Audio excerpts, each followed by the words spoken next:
Hello guys, welcome to crack it. So last video में हमने discuss किया था रिवोल्ट ऑफ 1857। वो रिवोल्ट ऑफ 1857 का पार्ट 1 था। अब हम लोग डिस्कस करेंगे पार्ट 2 रिवोल्ट ऑफ 1857 का। यहाँ पे हमने देखा था काजेस क्या थे रिवोल्ट के और उसके सेंटर्स कहाँ कहाँ पे थे और उनको सप्रेस किस किस ने किया था। नाउ इन दिस वीडियो हम लोग देखेंगे कि जो रिवोल्ट था 1857 का वो फेल क्यों हुआ, उसके फेलियर के क्या क्या काजेस थे और उसके बाद उसका जो इम्पैक्ट था वो क्या पड़ा, या फिर उसके बाद रिवोल्ट के बाद क्या क्या रिफॉर्म्स आए, ब्रिटिश गवर्नमेंट ने क्या क्या चेंजेस लाई। सो वीडियो स्टार्ट करने से पहले आप लोग लाइक शेयर एंड सब्सक्राइब कर दीजिए। Let's start today's lecture. So causes behind the failure of revolt क्या थे हमारे पास। फर्स्ट की अगर हम लोग बात करें तो यहाँ पे lack of unity and proper organisation of the revolt. All the classes of the society were not affected or participated in the revolt. क्या हुआ कि जो इंडियंस थे, रिवोल्ट तो स्टार्ट हो गया था लेकिन उनमें क्या था, यूनिटी नहीं थी प्रॉपर। और जो उन्होंने सोच लिया कि कुछ कुछ लीडर्स जो थे, जैसे हमने देखा कि झांसी की रानी या फिर बहादुर शाह जफर, ये सामने आए कि हम रिवोल्ट करेंगे, जो जो ब्रिटिशर्स हमारे साथ गलत कर रहे हैं उन चीज़ों के अगेंस्ट हम रिवोल्ट करेंगे। लेकिन इनके अंदर यूनिटी नहीं थी और प्रॉपर ऑर्गेनाइजेशन नहीं थी रिवोल्ट की। All the classes of the society were not affected or participated in the revolt. और जो भी सोसाइटी क्लासेस थी सोसाइटी की सारी वो इसमें इन्वॉल्व नहीं थी, क्योंकि बहुत सारे रूलर जो इंडिया के थे वो ब्रिटिश के फेवर में थे, वो ब्रिटिश की सपोर्ट कर रहे थे, चाहे वो गलत कर रहे थे उनके साथ लेकिन फिर भी वो उनकी सपोर्ट कर रहे थे। It is one of the cause. फिर क्या था कि जो रिवोल्ट हो रहा था उसका कोई कॉमन मोटिव नहीं था। कुछ लोग जैसे झांसी की रानी जो थी, उन्होंने रिवोल्ट किया था कि उनका जो अडाप्टेड सन है उसको उस राज्य को वो उस राज्य पर राज नहीं करने देंगे। बाकी जो कानपुर में था, उनको कानपुर में जो नाना साहेब थे उनको पेंशन नहीं मिल रही थी, इसलिए वो रिवोल्ट कर रहे थे। तो उन सब के जो मोटिव थे वो सबके अलग अलग मोटिव थे, किसी का कॉमन मोटिव नहीं था। कुछ रूलर्स थे हमारे पास, जैसे कि सिंधिया हो गया, निज़म हो गए, होलकर थे। ये लोग क्या कर रहे थे, ये ब्रिटिशर्स की उल्टा से हेल्प कर रहे थे। रिवोल्ट करने के बजाय वो उनकी हेल्प कर रहे थे। तो अगर वो हेल्प कर रहे थे तो रिवोल्ट के सक्सेसफुल होने के बहुत कम चांसेस थे। फिर आता है हमारे पास जो इंडियन फ्रीडम फाइटर्स थे, इनके पास मिलिट्री इक्विपमेंट बहुत ही ख़राब क्वालिटी के, हम लोग बोल सकते हैं कि इतनी एडवांस क्वालिटी के नहीं थे। वो इन्फीरियर थे, काफ़ी इन्फीरियर थे। जो ब्रिटिश सोल्जर्स थे या ब्रिटिश गवर्नमेंट थी, उनके पास एडवांस टेक्नोलॉजी के इक्विपमेंट थे। ये भी एक काज रहा फेलियर का रिवोल्ट के। फिर हमने देखा था कि जो रिवोल्ट था 1857 का, उसमें हिंदू मुस्लिम में यूनिटी नहीं थी। हिंदू के अलग मोटिव्स थे, मुस्लिम के अलग मोटिव्स थे, ये भी एक काज रहा। और आपने देखा होगा कि जैसे हमने देखा कि वहाँ पे जो रिवोल्ट था, मेनली रिवोल्ट लोग कर रहे थे, जो सेंट्रल नॉर्थन इंडिया के लोग थे, जो राजे महाराजे थे। लखनऊ आ गया हमारा, झांसी आ गया, अवध आ गया, ये सारे सेंट्रल नॉर्थ इंडिया में पड़ते थे। सिर्फ यही लोग जो थे ये रिवोल्ट में इन्वॉल्व थे, साउथ के नहीं थे, वेस्ट के नहीं थे। जो पूरा इंडिया था वो यूनाइट नहीं था इस रिवोल्ट को करने के लिए। तो it is one of the cause कि जो रिवोल्ट था वो फेल हो गया। ओके, नेक्स्ट आता है हमारे पास। अब जो रिवोल्ट था वो तो फेल हो गया, उसके इम्पैक्ट क्या क्या रहे, उसके इम्पैक्ट की बात करते हैं हम लोग। इम्पैक्ट में क्या था, in August 1858 the British Parliament passed an act which put an end to the rule of the company. 1858 में क्या हुआ, 1858 में 1858 में ब्रिटिश पार्लियामेंट ने एक एक्ट पास किया जिसने क्या किया कि रूल ऑफ द कंपनी जो था, पहले क्या था 1858 से पहले 1857 में रिवोल्ट हुआ, और 1857 से पहले 1858 से पहले कंपनी रूल था हमारी कंट्री में क्या था, कंपनी रूल था।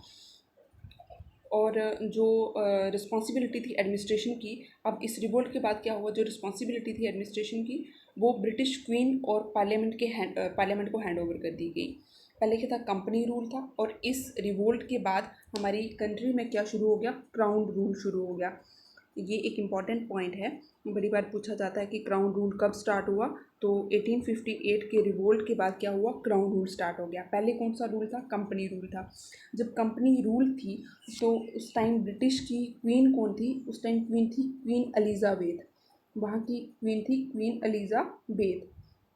और जब ये क्राउन रूल स्टार्ट हुआ तो इस ड्यूरेशन में जो क्वीन थी वो रही क्वीन विक्टोरिया। वो कौन था, क्वीन विक्टोरिया। ये इंपॉर्टेंट पॉइंट है, आप लोगों ने याद रखने हैं, पूछा जाता है कई बार एग्जाम में। सो नेक्स्ट आता है फिर और क्या क्या इम्पैक्ट पड़े इसके। अब ब्रिटिश गवर्नमेंट ने क्या किया, एक ऑफिस ऑफ सेक्रेटरी बनाया। अब state for India with 15 member council was constituted for the administration of India. अब ब्रिटिश ने क्या किया कि जो इंडिया का एडमिनिस्ट्रेशन है कैसे चलाया जाएगा, उन्होंने एक ऑफिस ऑफ सेक्रेटरी बनाया जिसमें 15 मेंबर की काउंसिल बिठाई गई, और वो काउंसिल मिलके इंडिया का एडमिनिस्ट्रेशन चलाएंगे। ये इसका इम्पैक्ट रहा। और क्या था कि जो गवर्नर जनरल थे, पहले क्या होता था कि इंडिया में पहले गवर्नर जनरल ऑफ बंगाल होते थे, फिर गवर्नर जनरल ऑफ इंडिया आए, और इस रिवोल्ट के बाद 1857 के बाद जो गवर्नर जनरल ऑफ इंडिया था उसको चेंज कर दिया गया वाइस राय में। तो जो हमारे फर्स्ट वाइस राय रहे, first viceroy of India वो थे Lord Canning. Last governor general और फर्स्ट वाइस राय जो थे वो कौन रहे, लॉर्ड कैनिंग रहे। Okay, this is also important point. ये हम नेक्स्ट पढ़ेंगे जब गवर्नर जनरल आएगा, उसमें भी ये डिस्कस करेंगे। और क्या था यहाँ पे, डॉक्टराइन ऑफ लैप्स जो था उसको विदड्रॉ कर लिया गया। डॉक्टराइन ऑफ लैप्स का मतलब क्या था, मैंने आपको पहले भी बताया था कि अगर किसी राजा महाराजा के आगे उसका अपना बेबी नहीं होता था तो उसका अडाप्टर सन जो है वो उस राज्य को नहीं चला सकता था उस राजा के बाद। सो ये जो पॉलिसी थी ये किसने इंट्रोड्यूस की थी, ये की थी लॉर्ड डलहौजी ने। लेकिन 1857 के रिवोल्ट के बाद ये जो पॉलिसी है इसको विदड्रॉ कर दिया गया, और प्रिंसली स्टेट को अश्योर किया गया कि अब उन पर कोई भी जो अटैक होगा वो नहीं होगा।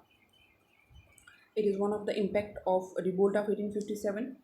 फिर नेक्स्ट क्या था, नेक्स्ट था British pursued the divide and rule policy increase in the number of the white soldier in the army. British ने क्या किया, देखो रिवोल्ट का एक मेन काज क्या था यहाँ पे कि जो ब्रिटिश जब हमारी कंट्री में आए तो उन्होंने क्या किया, इंडियन लोगों को अपनी आर्मी में लेना शुरू कर दिया। उसका रीज़न क्या था कि इंडियन जो थे वो क्यों जाना चाहते थे इंडियन ब्रिटिश आर्मी में, क्योंकि ब्रिटिश आर्मी में एक अच्छी सैलरी मिलती थी, दूसरा एक उनकी जो आर्मी थी वो काफ़ी डिसिप्लिन थी, ठीक है। और इंडियन जो थे वो जहाँ पे भी काम करते थे वो लॉयल रहते थे, इसलिए ब्रिटिश जो थे इंडियन लोगों को अपनी आर्मी में लेते थे। लेकिन जब 1857 का रिवोल्ट हुआ, हमने वहाँ पे ये देखा कि जो इंडियन सोल्जर्स थे उन्होंने ही जिस आर्मी में वो काम कर रहे थे, मतलब ब्रिटिश के अंडर वो काम कर रहे थे, तो ब्रिटिश के अगेंस्ट उन्होंने क्या कर दिया, रिवोल्ट स्टार्ट कर दिया। अब उनको लगा, पहले ब्रिटिश ये सोचते थे कि इंडियन जो हैं वो हमारे लिए बहुत लॉयल हैं, जैसा हम बोलेंगे ये वैसा करेंगे, किसी भी कंट्री के साथ लड़ाई करनी होगी चल पड़ेंगे। लेकिन उनको ये नहीं पता था कि अगर वो उनको अपनी कंट्री के खिलाफ भड़काएंगे तो वो कभी उसमें लड़ाई नहीं करेंगे। सो उन्होंने क्या किया कि अब इंडियन सोल्जर का नंबर था वो उसमें कम कर दिया, और वाइट सोल्जर जो थे उनका नंबर ब्रिटिश आर्मी में बढ़ा दिया। और ये थे सारे इम्पैक्ट जिसके रिवोल्ट ऑफ 1857 के। फिर क्या हुआ, अब आते हैं हमारे पास opinion on the nature of the revolt. अब कुछ जो बड़े बड़े थिंकर्स थे उन्होंने ओपिनियंस दिए कि ये जो रिवोल्ट था ये किस टाइप का था, और इसमें क्या कमियां थी, इसमें क्या वीकनेस थी जिसकी वजह से ये फेल हो गया। इसमें से सारे इंपॉर्टेंट नहीं हैं, कुछ इंपॉर्टेंट हैं, बाकी आप लोग देख लेना। ऐसे थोड़ा बड़ी बार पूछा जाता है, इसमें से एक वो है हमारे पास बी डी सावरकर ने क्या बोला हुआ है कि ये रिवोल्ट कैसा था। बी डी सावरकर ने बोला है this is Indian war of independence. B D Savarkar ने क्या बोला 1857 के रिवोल्ट को कि इंडियन वार ऑफ इंडिपेंडेंस था।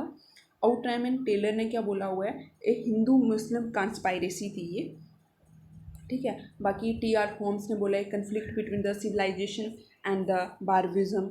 उसके बाद बिपिन चंद्रा ने बोला हुआ है the entire movement lacked unified and the forward looking programme to be implemented after the capture of the power. अलग अलग थिंकर्स जो बड़े बड़े एसेंसियन जो रहे उन्होंने बोला what began as a fight for religion and as a war of independence कि लोगों ने अपने धर्म के लिए लड़ाई शुरू की कि हम हिंदू हैं तो हम पॉक जो है वो हम जो बीफ है उसको यूज़ नहीं करेंगे, हम मुस्लिम हैं तो पॉक जो उस गन में लगा हुआ, उस राइफल में लगा उसको यूज़ नहीं करेंगे। लेकिन बाद में ये बार ऑफ इंडिपेंडेंस बन गई, फिर दोनों ने मिलकर इसको इंडिपेंडेंस बना दिया। सो बेंजामिन डिज़राइल जो थे उन्होंने बोला कि is it a military mutiny or it is a national revolt, कि ये समझ ही नहीं आ रहा है कि ये जो मिलिट्री ने म्यूटिनी की थी मिलिट्री म्यूटिनी थी या फिर एक नेशनल रिवोल्ट था। Doctor R C. मजूमदार उन्होंने बोला the so called first national war of independence 1857 is neither first nor national nor war of independence. उन्होंने बोला कि इस ना ही ये कोई नेशनल ना ही ये कोई नार वार ऑफ इंडिपेंडेंस थी। नेक्स्ट आते हैं मैलिसन। मैलिसन ने बोला इट इज़ जस्ट अ सिपाही म्यूटेनी, की जस्ट सिपाही जो थे वो अपने रिलीजन को लेके या फिर अपनी जो रैंक थे उनको लेके खुश नहीं थे, तो उन्होंने क्या कर दी, म्यूटेनी कर दी। ये कुछ अलग अलग थिंकर्स थे जिन्होंने अपने व्यूज़ दिए कि क्यों ये रिवोल्ट जो था वो अनसक्सेसफुल रहा। नेक्स्ट कुछ इस रिवोल्ट की बहुत ही एमिनेंट पर्सनैलिटीज़ जिनके बारे में हमने डिस्कस भी कर लिया हुआ है। उनमें से एक थी हमारी Rani Lakshmibai. She was heroine of 1857 revolt, बहुत ब्रेव थी वो।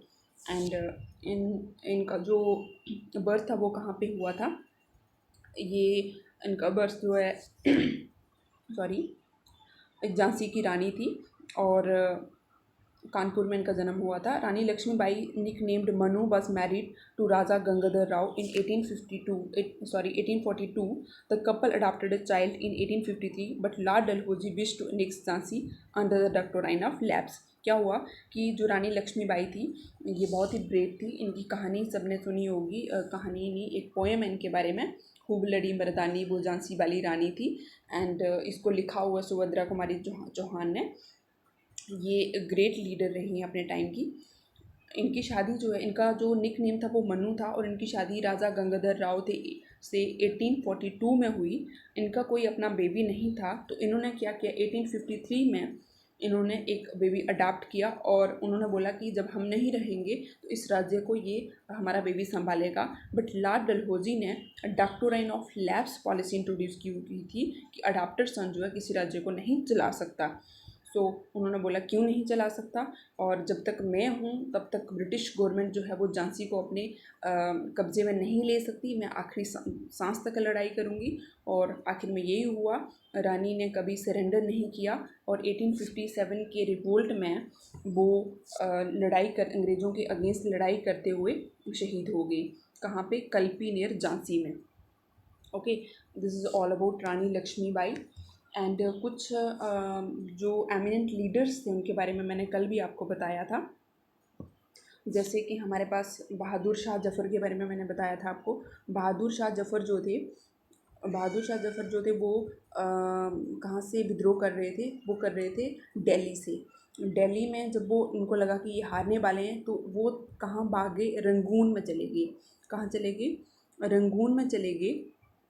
और रंगून में फिर उनको ब्रिटिश गवर्नमेंट को जब पता चला कि ये वहाँ भाग गए हैं, उनको वहाँ पे मार दिया गया और उनका जो सन था उसको दिल्ली में शूट कर दिया गया।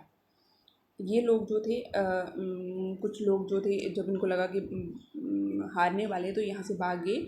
उसके बाद जो हमारे नाना साहिब और हज़रत महल थे, कल बताया था मैंने उनके बारे में आपको। नाना साहिब और हज़रत महल ये दोनों नेपाल में चले गए। ठीक है, जब उनको लगा कि ये हारने वाले हैं तो ये नेपाल में भागे।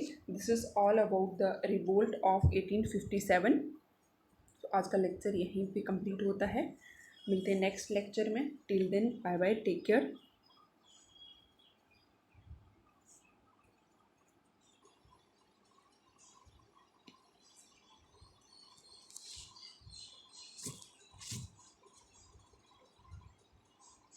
ये 3 चीज़ें अपनी स्किन पे कभी भी इस्तेमाल मत कीजिए। नींबू का रस, कॉफ़ी और शुगर का